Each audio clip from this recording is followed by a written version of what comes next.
한 주간이 참 빨리 지나간 것 같습니다. 네, 우리 좌우 앞뒤에 계신 분들과 함께 인사 나누겠습니다. 참 잘 오셨습니다.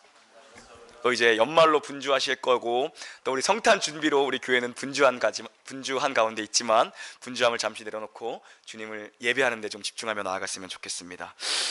오늘 빌립보서 마지막 시간입니다. 제가 세보니까 14번에 걸쳐 우리 빌립보서 말씀을 상고했습니다. 오늘 마지막 시간인데요, 마지막 사도의 이제 문안 인사와 평강을 빌어주는 축복 기도로 빌립보서가 마무리되어지고 있죠. 그런데 이 마지막 사도의 인사가 그냥 일반적이고 평범한 인사일 것 같지만 그 안에 또 우리에게 주시는 귀한 도전과 권면이 있습니다. 특별히 교회론적인 도전이 있습니다. 교회론적인 권면이 그 가운데 담겨져 있어요. 오늘 본문에는요, 서로 문안하라라는 단어가 3번이나 나와요. 3번이나. 이 짧은 3절의 본문 가운데 문안하라는 단어가 3번이나 반복됩니다. 명령어로 기록되어져 있습니다.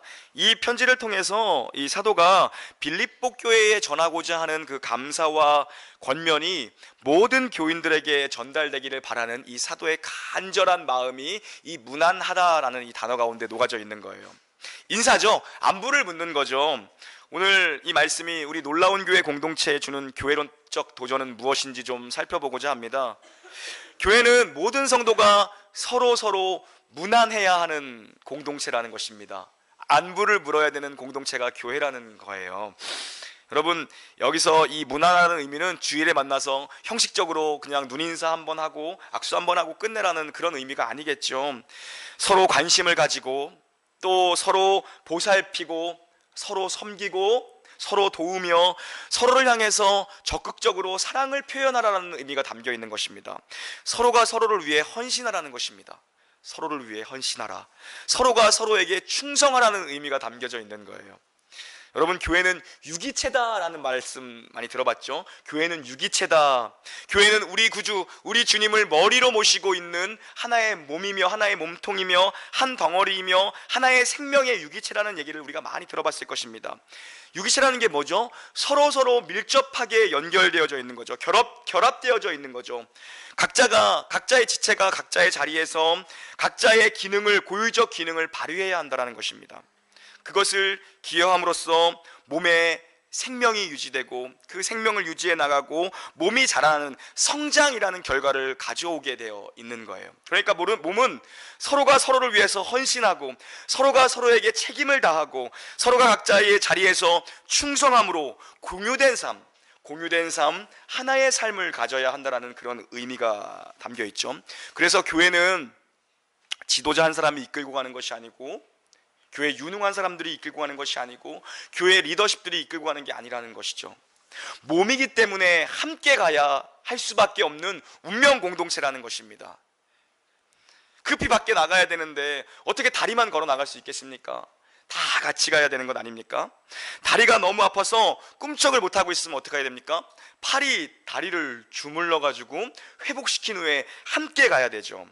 오늘 사도가 자신이 그토록 사랑했던 빌립보 교회입니다. 그토록 사랑했던 이 빌립보 교회의 성도들에게 편지를 마무리하면서 하고 싶은 이야기가 바로 그것입니다.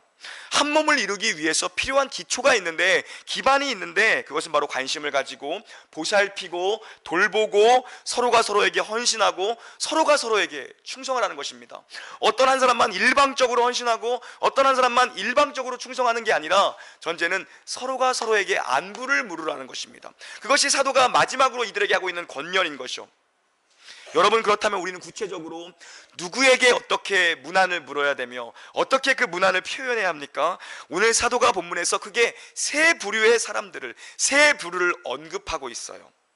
모두 같은 개념 같은 개념입니다. 같은 개념 같지만 조금 더 자세히 들여다보면 조금씩 그 안에 다른 의미가 녹아져 있더라는 거예요. 먼저 사도는요, 그리스도 예수 안에 있는 성도들에게 각각 문안하라고 합니다. 각각 그리스도 예수 안에 있는 성도들에게 각각 문안하라고 권면합니다. 이 감사와 기쁨과 권면이 담긴 이 편지를 빌립보 성도들 모두에게 전달되도록 사도는 각각 각각 문안하라고 그 편지를 받을 지도자에게 지금 얘기하고 있는 것입니다. 수신자가 누구입니까? 그리스도 예수 안에 있는 성도라고 합니다. 모든 성도들, 그 성도들 각각이라고 얘기하죠. 성도가 무엇인지 먼저 좀 우리가 살펴봐야 될 것 같아요. 우리는 서로를 향해서 성도님, 성도님 부릅니다. 성도라는 것은 하나님의 부르심을 통하여 그리스도 예수 안에서 건져내어진 거룩한 무리들이라는 의미이죠. 하나님의 부르심을 통하여 그리스도 예수의 그 보혈의 속량 안에서, 그 구속함 안에서 세상으로부터 건져내어진 바 된 무리들. 무슨 의미랑 동일하죠? 교회라는 의미와 에클레시아, 이 교회의 의미와 동일합니다. 그러니까 성도라고 부를 때 이 성도 한 명이 교회라는 거예요. 여기 교회가 이렇게 많이 모여 있는 거죠. 우리는 그런데 언젠가 이 성도님, 성도님 하는 표현을 하기 시작하면 뭐죠? 아직 집사 직분을 받기 이전의 사람들을 그냥 성도라고 부르는 것 같아요. 그렇게 의미가 한국교회에서 너무 퇴색되어져 버렸습니다. 결코 그렇지 않아요. 그 어떤 호칭보다 교회 내에서 존귀한 호칭이 있다면 성도라는 호칭입니다. 모두가 성도예요. 목사 이전에 성도고, 집사 이전에, 권사 이전에 성도입니다. 이것보다 귀하고 존귀한 호칭이 없어요. 목사라는 호칭이 성도라는 호칭 위에 올 수 없는 호칭이에요, 여러분. 절대요. 구별된 삶으로 초대된 자들이에요, 성도라는 것은요. 교회는 목사, 장로, 안수집사, 권사, 서리집사, 평신도, 이런 순서로 상하 질서를 결단코 나눌 수 없습니다. 그런데 언젠가 우리 한국교회 내에서 이 논리가 머리에 뿌리 박혔어요. 목사 밑에 장로, 장로 밑에 안수집사, 권사, 서리집사, 이런 것들이 언제부턴가 우리의 생각을, 너무 가치관을 장악해 버렸어요. 결코 그렇지 않습니다. 생각해 보세요. 주님 앞에 설 때 여러분 권사로 서겠습니까? 아니요. 다 성도로 섭니다. 목사로 서겠습니까? 주님 앞에서 주님의 자녀로, 주님의 백성으로, 주님의 성도로 서는 것이 1차원적 부르심일 것입니다, 여러분. 교회 직분은 결코 그런 상하나 어떤 높낮이를 가르는 개념이 아니죠. 은사에 따라서 어떤 이는 장로로, 어떤 이는 목사로, 어떤 이는 집사로 세움을 받는 거예요. 우리 인생 최고의 칭호가 있다면 여러분, 성도라는 칭호입니다. 성도라는 칭호요. 사장님 소리 듣는 것보다 더 우리가 사모해야 될 호칭은 성도라는 호칭이고, 사모님 소리 듣는 것보다 성도가 더 존귀한 거죠, 여러분. 교수님보다, 선생님보다, 어떤 계급 뭐보다도, 어떤 직분보다도, 목사보다, 장로보다 성도님 소리 듣는 것 정말 귀하다라는 걸 우리가 마음에 새겨야 할 것입니다. 왜냐하면 인생들의 모든 인생의 최종적 가치가 어디서 결판납니까?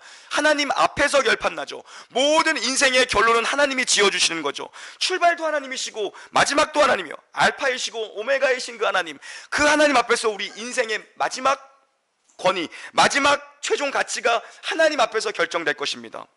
그런데 성도라는 이름 가지고 있느냐 없느냐, 그게 중요한 거죠. 그게 중요한 거죠. 우리의 최종을 결정하는 단어가 바로 그 신분이 성도라는 것입니다. 그 귀한 부르심 때문에 우리가 어떻게 이 땅에서 살아가야 됩니까?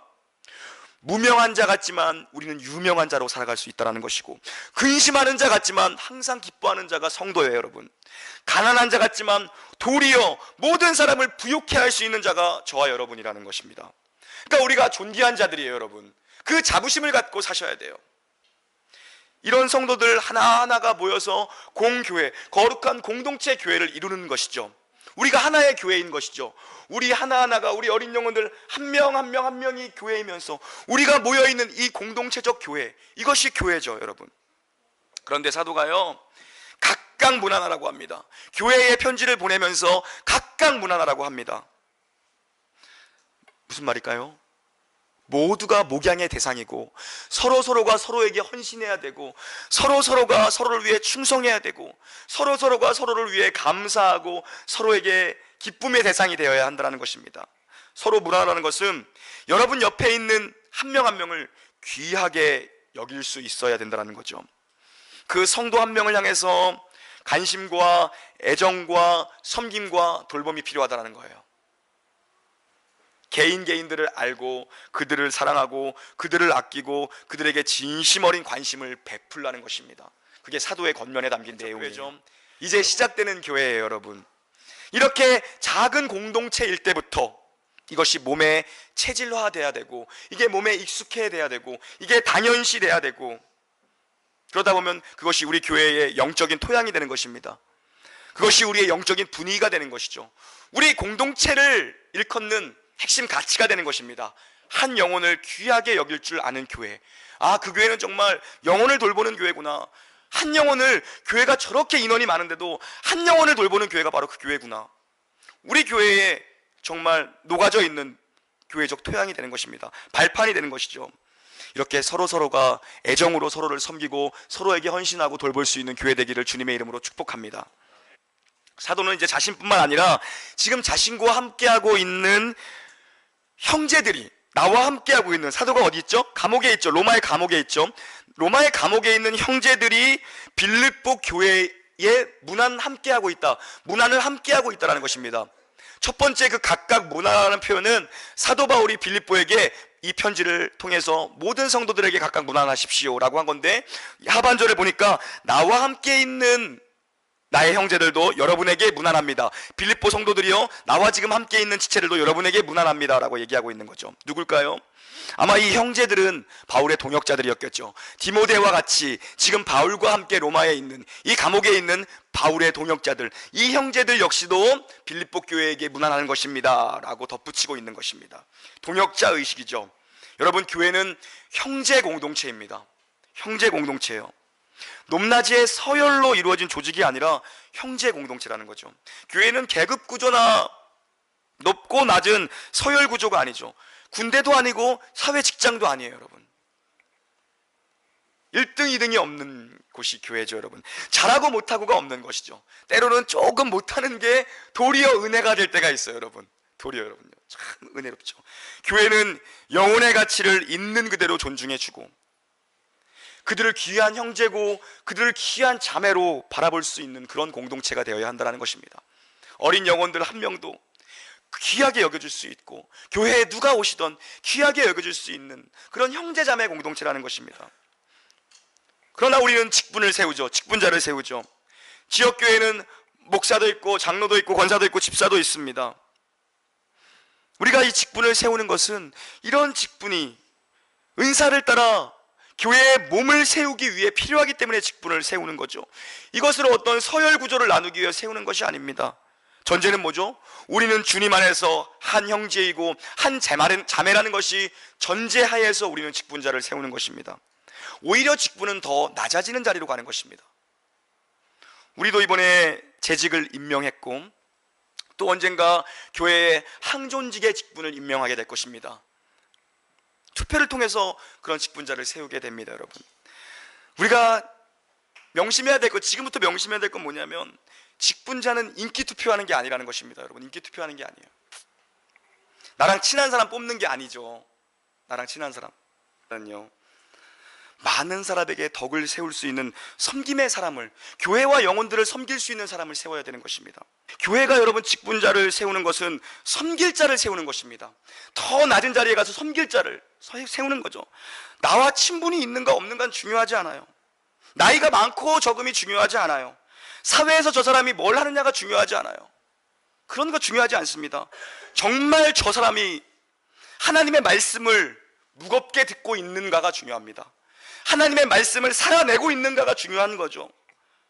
경건한 삶의 성품과 태도를 가지고 있는가, 나보다 남을 낮게 여기는 마음으로, 그 중심으로 겸손히 영혼들과 교회들을 섬기고 있는가, 교회를 내 가정처럼 여기며 그렇게 섬기고 있는가, 그렇게 돌보고 있는가, 충성스러움과 선한 양심으로 교회를 섬길 수 있는 그런 충성된 자인가, 그런 것들이 기준이 돼야죠, 여러분. 교회에서 왜 목사를 세웁니까, 여러분? 하나님의 말씀을 강론하여 가르치고 그들을 말씀으로 섬기라고 목사를 세운 것입니다. 여러분을 말씀으로 세우라고 저를 세운 거예요, 여러분. 여러분에게 말씀을 강론하여 가르치라고 세운 것입니다. 장로를 세우는 것은 영혼들을 신방하고 목회자의 목회를 도우라고 세우는 것이죠. 안수집사를 세웁니다. 목회자의 손과 발이 되어 교회를 구석구석 세우고 돌보라고 세우는 것입니다. 교회에서 권사를 세웁니다. 영혼들을 위해서 기도하고 영혼들을 위로하는 자가 권사입니다, 여러분. 영혼들을 위로하라고 권사를 세우는, 영혼들의 위로와 그 아픔을 마음에 새기고 나와서 기도하라고 권사를 세우는 것입니다. 사랑을 풍성히 나누라고 권사들을 세우는 거예요, 여러분. 여러분, 목사나 권사나 장로나 권사는 다 공통점이 뭐예요? 섬기라고 세운 것입니다. 섬기라고.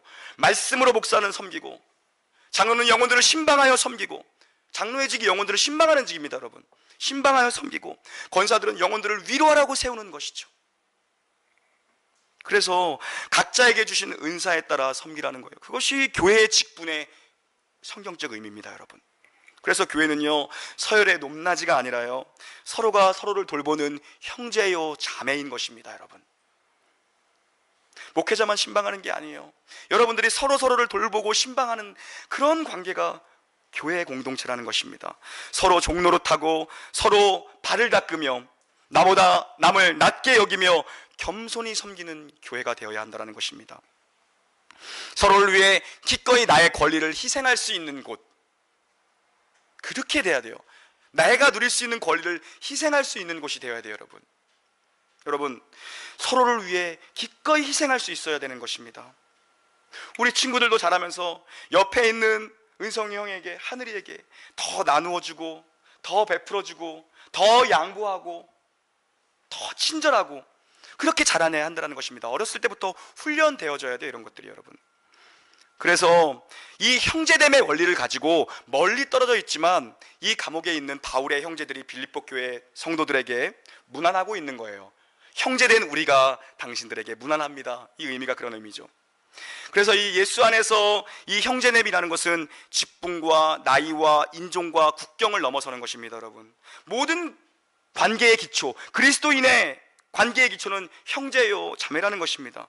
이 연세가 들어가실수록 우리 권사님들, 우리 집사님들, 우리 장로님들은 더 소중하게, 나 젊었을 때는 안 그랬는데, 옛날엔 안 그랬는데, 나 신앙생활 저렇게 안 했는데, 이게 아니라 예수 믿기 참 힘든 이 시대 가운데에서도 저렇게 믿음을 지키며 살려고 하는 저들이 있구나, 우리에게 소망이 있구나, 이런 마음으로 저들을 위해서 기도해주고 섬겨주셔야 한다는 것입니다. 교회의 어른이 된다는 것은, 교회의 직분자가 된다는 것은 무엇입니까? 배려하고 넉넉함을 가질 수 있는 자가 된다는 것입니다. 나이를 먹고 직분을 가질수록 젊은 세대들을 더 이해할 수 있는 마음이 우리에게 필요해요. 젊은이들을 배려하고 따라줄 수 있고 이해할 수 있고 노력하는 교회가 되어야 한다는 것입니다. 여러분, 우리 교회 소망이 있는 건 귀한 젊은 지체들이 있기 때문입니다. 여러분, 너무나도 젊은 교회예요. 너무나도 감사하죠. 젊은이들은 여러분 그럼 어때야 됩니까? 우리는 젊은이나 늙은이나 주님 안에서 다 한 형제요 한 자매입니다. 어른들이 그렇게 젊은이들을 배려하고 섬기면 젊은이들은 어떻게 됩니까? 저분들이 젊은 날에 지고지순한 그 인생을 다 들여서 교회를 섬겨오신 어른들입니다. 여러분, 하나님을 지고지순한 마음의 중심으로, 정말 우리와는 비견될 수 없는 그러한 마음의 중심으로 주님을 섬겼던 분들입니다. 1,000원짜리 한 장을 다림질해서 주님 앞에 헌금을 드렸던 분들이에요. 여러분, 교회 예배당에 가면 어떻습니까? 늘 예배당 맨 뒤편에 들어온 입구에 스티커 붙이는, 기억나시죠? 스티커 붙이는 거, 이렇게, 예. 스티커 붙이는 그게 있었어요. 뭐죠? 매 주일 가정에서 아침밥을 하기 전에 목회자의 생활을 위해서, 가난한 이웃들을 위해서 한 컵씩 미리 떠서 남겨서 주일날 성미로 드리던 그 정성, 그 마음의 중심, 참 귀한 한국교회만의 전통이에요. 여러분, 그 행위가 중요한 것이 아니라 그 마음의 중심으로 교회를 섬기고 목회자들을 존중하고 이웃들을 돌보는 그 마음의 중심이 중요한 거죠. 이 강단을 여러분 생명처럼 귀하게 여겨서 지금도 그런 교회들이 많아요. 아직까지도 강단을 무릎 꿇고 청소하는 분들 저는 전에 섬기던 교회에서 계속해서 봐왔습니다.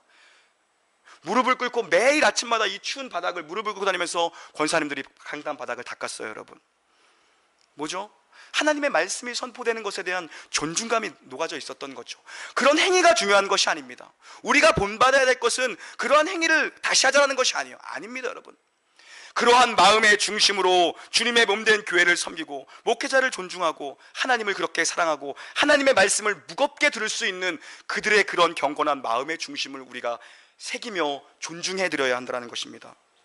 그래서 우리 교회는요, 어떤 형편에 있는 지체들이 오든지 누가 오든지 낮아져서, 그보다 더 낮아져서 그들을 섬길 수 있는 준비된 교회가 되어야 한다는 것입니다. 그것이 형제요 자매 공동체인 것이죠. 나이가 많고 적음이 중요한 것이 아닙니다. 서로가 서로를 이해하고 배려할 수 있는 마음의 중심이 필요하죠. 서로가 서로를 향해 종노릇할 수 있는 그러한 공동체가 될 때, 그게 예수님 닮은 공동체 아닙니까? 내 권리가 있지만 내 권리를 포기하고 저 사람을 위해서 내가 무릎 꿇고 저 사람의 발을 닦일 수 있는 공동체, 그것이 주님 가신 길이고 그것이 십자가의 길이고 주님이 우리에게 그 길로 따라오라고 말씀하신 건 아닙니까? 거기에 생명이 있는 것이고 거기서부터 교회의 힘이 나오는 것이죠.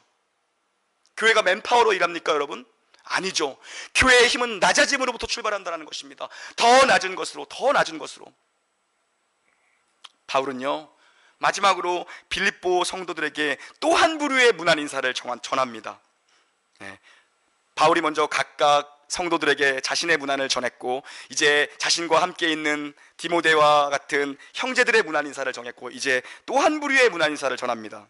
모든 로마의 성도들과 특히 가이사의 집 사람들의 인사입니다. 로마에 있는 성도들은요, 바울과 함께 빌립보의 성도들에게 문안하고 있습니다. 로마에 있는 사람들이 바울과 함께 빌립보의 성도들에게 문안하고 있는 것이죠. 생각해 보십시오. 바울과 로마에 있는 성도들의 대부분이 빌립보의 성도들을 만난 적이 없었을 것입니다. 여러분, 개중에는 있었을 수도 있어요. 어떤 관계일까요? 로마에서 퇴역한 장군들을 빌립보로 이주 정책을 시킵니다. 빌립보를 로마화 시키기 위해서 장군들을 보냅니다. 그들이 다시 빌립보에서 복음을 듣고 로마로 돌아왔을 경우에, 그때에는 아마 빌립보 교인들의 얼굴을 회상하고 있는 장군들이 남아 있었을 것입니다. 하지만 대부분은 그들의 얼굴을 몰랐습니다. 그들의 이름도 몰랐을 것입니다. 그리고 또 한 부류는 로마 감옥에 있는 바울로부터 복음을 들은 로마의 사람들이겠죠. 그런 부류들이 지금, 로마의 사람들이 지금 빌립보에게 있는 성도들에게 문안을 전하고 있는 것입니다. 거의 대부분이 얼굴도 모르고 이름도 모르는 사이입니다. 본 적도 없는 사이입니다. 비록 얼굴을 모르는 영혼이지만 한몸된 교회의 지체들은 그렇게 기도할 수 있는 것, 그것이 교회라는 거죠. 얼굴도 몰라요, 이름도 몰라요, 개인적 친분이 없어요, 보지도 못하고 만난 적도 없습니다. 하지만 서로를 위해 후원하고 서로를 위해 기도할 수 있는 그런 관계가 바로 교회라는 것입니다. 여러분, 그래서 나를 넘어서고 우리 가족을 넘어서고 우리 교회를 넘어서서 지역 교회의 울타리를 넘어서서 민족과 열방을 위해서 기도할 수 있어야 한다는 것입니다. 특별히 사도가요, 오늘요, 가이사의 집 사람들 중 몇 명이 너희에게 특별히 문안한다라고 얘기합니다. 가이사의 집 사람들 중 몇 명이, 가이사가 누굽니까? 로마의 황제입니다. 로마의 황제죠. 가이사의 집 사람들은 가이사 황제의 궁전에서 일하던 관료들이나 혹은 종들, 노예들이었을 것입니다. 그들을 통칭해서 가이사의 집 사람들이라고 얘기하고 있는 것입니다. 초대교회의 가장 큰 어려움이 무엇이었습니까? 로마 황제 가이사가 교회를 핍박하는 것이었습니다. 여러분, 가장 큰 어려움 중에 하나가 가이사의 핍박을 받는 것이었습니다. 그들은 선택의 기로에 있었어요. 가이사를 섬길 것인가, 주 예수 그리스도를 섬길 것인가. 그만큼 예수 믿는 사람을 핍박했던 것이 가이사입니다. 여러분, 그 교회를 대적하는 심장부인 가이사의 왕궁에서도 아주 소수의 사람들, 특히 몇 명의 사람들이지만 예수의 사람들이 일어나고 있었다는 것입니다. 그들이 지금 문안 인사를 하고 있는 것입니다. 교회는 우리를 박해하고 핍박하는 그들에게까지도 안부를 물을 수 있어야 된다는 영적 도전이죠. 우리를 박해하는 자들을, 우리를 미워하는 자들을, 우리를 핍박하는 자들을 향해서도 기도할 수 있어야 되고, 그들을 섬길 수 있어야 되고, 그들에게 문안할 수 있어야 한다는 것입니다. 그들을 바꾸어낼 수 있어야 한다는 것입니다. 그 교회를 핍박하던 가이사 황제의 한복판에 복음이 심겨지고 있더라는 것입니다.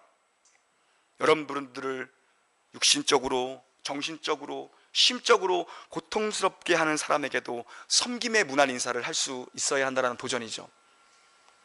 사랑하는 여러분, 이 모든 것들이 어떻게 가능합니까? 이것들이 어떻게 가능합니까? 사람으로서는 불가능합니다. 여러분, 나를 핍박하는 사람에게 어떻게 문안 인사를 합니까? 불가능하죠. 우리 안에 무슨 선함이 그렇게 많습니까? 선한 것이 있습니까? 그렇지 않아요. 없습니다. 나 하나 먹고 살기 바쁜데도 불구하고, 나 하나 먹고 살기 바쁜데, 우리 식구들 챙기기 바쁜데, 여러분, 우리같이 나만 알고 사는 사람들이, 이 이기적이고 이 개인주의적인 이 시대를 살아가는 사람들이 어떻게 이 일을 감당할 수 있습니까? 마지막 23절 함께 읽겠습니다. 시작. 주 예수 그리스도의 은혜가 너희 심령에 있을지어다. 아멘. 우리는 주님의 은혜가 절대적으로 필요한 인생들입니다. 여러분, 그리스도의 은혜가 우리 안에 거하면 다르다라는 것입니다. 은혜가 왕노릇하면 할 수 있다는 것입니다. 여러분, 그리스도 은혜 때문에 우리의 한계와 우리의 자격 없음을 뛰어넘는 주님의 은혜가 우리 가운데 거하면 이것들이 가능하다라는 것입니다. 여러분, 우리 안에서 은혜가 왕 노릇할 때, 주님이 우리 안에서 주인 되시고 주님이 우리 안에서 왕 되실 때에 우리는 서로서로 무난하며 서로 돌보고 나누고 섬기며 사랑을 표현하고, 가장 적극적인 사랑의 표현인 기도함으로 누군가를 위해 엎드릴 수 있다는 것이죠. 사랑하는 성도 여러분, 올해가 다 지나갔습니다. 여러분, 다 가고 있습니다.